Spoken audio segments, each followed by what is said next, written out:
And so I remember when I was in college, you know, I'd always been interested in electronic stuff, and I'd been building stereo equipment, all this kind of stuff. And so I decided, well, you know, I need to study electrical engineering. And electrical engineering is a bitch.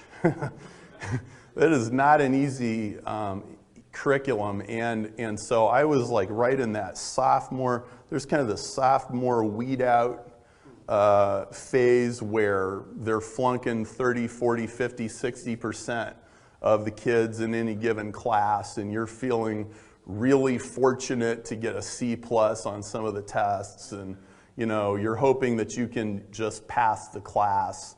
Not only that, those classes are really boring and tedious because it's just really rudimentary stuff and you can't do very much with it yet, okay? And so I'm doing the best I can to get B's and C's out of these classes that fortunately I'm not flunking out of. And meanwhile, I go to the arts and sciences department and I take an English class and I get an A. I'm like, man, it sure is tempting to just like go over and do this. And I really think that if Dad had cut and run, I probably would have quit engineering too. The older I get, the more thankful I am that I didn't do that. Because all of that stuff, like I think back to my sophomore year, I was taking classes like differential equations and matrix theory and all this, you know, and these circuits classes where you have to learn all these basics, but I mean, you know, it's like learning scales on the piano or something, right? Well, okay, I can make this sound, but it doesn't sound like Chopin yet. And you know, I just decided, you know what, I feel like my heart has been telling me I need to learn this.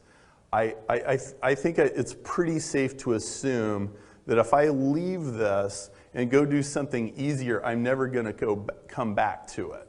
And I remember when some author, somebody in one of my English classes, there was something like you know, you should, to put it in musical terms, you should go to the woodshed when you're young.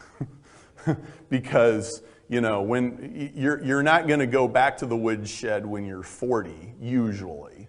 And I knew this was true, and so I just kind of stuck it out. Well, I am so thankful that I did all that stuff because I have this whole framework in my head. So like all the stuff that I talked about on the first day of the conference, and you know, right angles and everything. I mean, I was just giving you sort of the public consumption version of, well, you know, this is how I, you know, sort things out in my head. You know, it's like, well, okay, most direct marketers aren't electrical engineers. There's a few that are, though. How many people in this room are electrical engineers? Are you? You're not? You're some kind of engineer. What kind of engineer? Well, close enough. Okay, yeah, right. You know, it's like, well, actually, when you have that kind of background, it's really easy to figure out how Google thinks. It's no big deal. It's like, well, of course they do it that way, right? Because it's all one big equation.